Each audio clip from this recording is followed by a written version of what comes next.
Salam hər kəsə. Rus dilini öyrənmək istəyənlər bu videonu izləyə bilərlər. İlk dərsimizdir. Demək, ilk olaraq biz nədən başlayırıq? Rus dili əlifbasından. Rus dilində 33, gördüyünüz kimi 33 hərf var. 33 bukv. Onlardan 10'u 10 glasные, yəni 10'u saitdir. 21'i samitdir. 21 согласные. Və ikisində səs yoxdur. Dva нет звука. Deməli, гласные saitlər. Одна bukva, один звук. Bu hansılardır? A səsi verir. I, U, E, I, O. O hərfi bez udarения A kimi səslənir. Yəni bez udarения vurğusuz olanda. Vurğuya düşəndə isə həmişə o kimi oxunur. Deməli, одна bukva, один звук, два звука. Bir hərf, bir səs və yaxud iki səs. Bu hansı hərflərdir? Saitləri davam edirik. Y, E kimi də oxuna bilir. Y kimi də oxuna bilir. Yo, O kimi də oxuna bilir. Yo kimi də oxuna bilir. U kimi də oxuna bilir. U kimi də oxuna bilir. Ya, A kimi oxuna bilir. Ya, A, yəni ya kimi də oxuna bilir. Bu hərflər həm belə, həm tək səs, həm iki səs verə bilir. Bu sözdə olan yerlərindən müəyyənləşir. Bunu ikinci dərsimizdə daha ətraflı başa salacağım. Deməli, sonra keçirik samitlərə, yəni согласные. 21 samitimiz var. Tвердые, mягкие. Qalın və yumuşaq. Hər zaman qalın olanlar. J, Ş, C.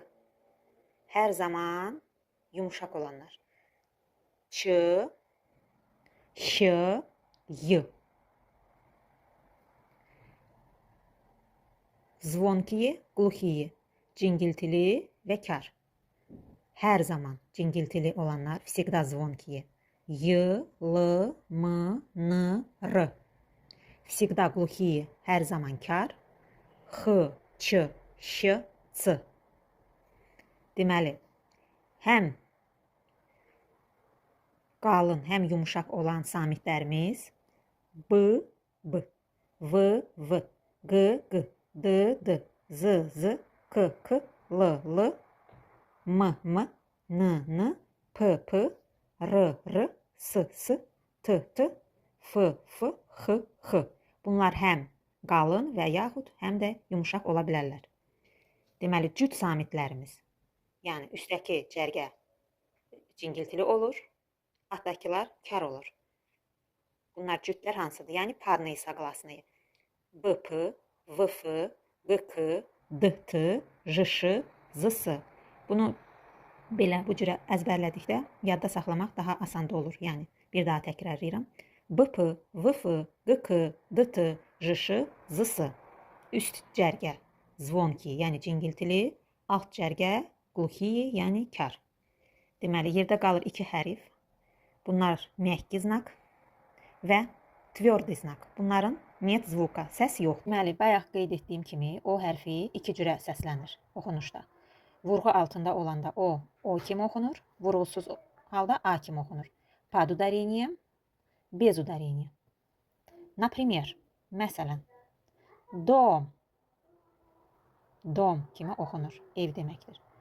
Urok, dərs. Görürsünüz, o-ya vurğu düşdüyü üçün dəyişmir. Urok olaraq da oxunur. Opıt, работать. Vurğu altında olduğu üçün o kimi oxunur.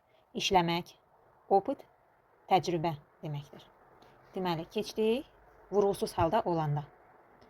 Когда vurğu A-ya düşdüyü üçün, o vurğusuz olduğu üçün A kimi oxunur. Когда, nə zaman, nə vaxt. Голова, baş deməkdir. Vurğu A-ya düşdüyü üçün bu ilk o'lar A kimi oxunur. Голова. Подруга, rəfiqə. Vurğu U-ya düşdüyü üçün o A kimi oxunur. Подруга. Poet, şair.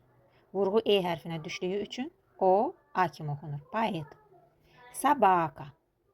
Sobaka yazılır. Sabaka okunur. Çünkü vurgu A'ya düşüp O'ya yok. Pagoda. Fikir verin. Vurgu ikinci O'ya düştüğü için. O kim okunur? İlk O vurgusuz olduğu için A kim okunur? Pagoda. Deməli, i və məhki znakın önündə olan samitlər hər zaman yumuşaqdırlar. Согласный перед и мягкий знак всегда мягкий. Например, vino. Vino. V burada yumuşalır. Çünkü V'dan sonra i hərfi yazılıb. Çaxır deməkdir. Kniga. N burada yumuşalır. Çünkü N'dan sonra i saiti yazılıb. Kitap. Spasiba. Sağ ol, teşekkür. S burada incəlir, yumuşalır. Çünkü S'dan sonra i hərfi var.